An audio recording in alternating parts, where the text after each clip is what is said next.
خوگرے پے کرے محسوس تھی انسان کی نظر، مانتا پھر کوئی اندیکھے خدا کو کیوں کر۔ بہت مشکل لیکن اہم ترین اور وقت کا اصل تقاضا، جاہلیت جدیدہ کا استحصال، مادیت، الحاد، بے خدا فلسفہ، سائنس کے گرد جو لپٹ گئی ہے، الحاد کی سطح جو اس کے اوپر لپٹی ہوئی ہے، ان کا استحصال، یہ فلسفہ، یہ فکر، یہ سوچ، یہ نظریات، اس نے کہ انسان کو خالصتاً مادہ پرستی میں غرق کر دیا۔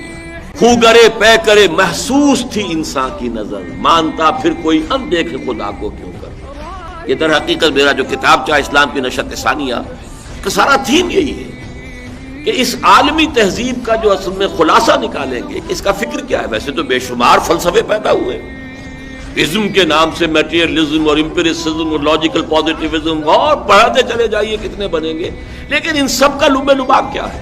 سوائے ایک آئیڈیالزم کے، اسے علیحدہ رکھ دیجئے، تو باقی جتنے ازم ہیں ان کا حاصل یہ ہے کہ جو چیزیں دیکھی جا سکتی ہوں، سنی جا سکتی ہوں، جو ہمارے حواس کی گرفت میں ہوں، اصل اہمیت ان کی ہے۔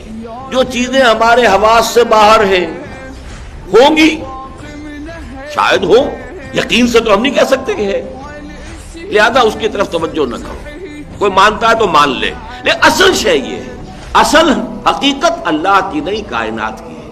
اصل حقیقت جسم اور مادے کی ہے، روح کی نہیں۔ روح کس بلا کا نام ہے پتہ ہی نہیں، کسی ایکسپیریمنٹیشن میں آئی نہیں، کسی طریقے سے اس کو ہم ویریفائی نہیں کر سکتے۔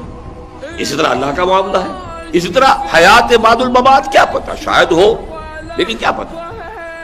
یہ ہے اصل۔ تو جو اب نتیجہ کیا نکلا؟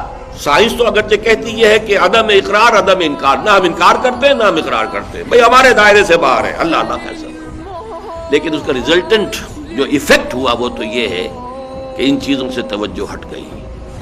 اس فکر اور فلسفے کا جب تک قرآن کے ذریعے سے ابطال نہیں ہوگا، اور یہ ڈان جو بہہ رہا ہے تقریباً 3 صدیوں سے خاص وقت پر، اگر اس کا رخ موڑا نہیں جائے گا تو احیاء اسلام، غلبہ دین، اسلام کی نشت ثانیہ، اس کا خواب شرمندہ تعبیر نہیں۔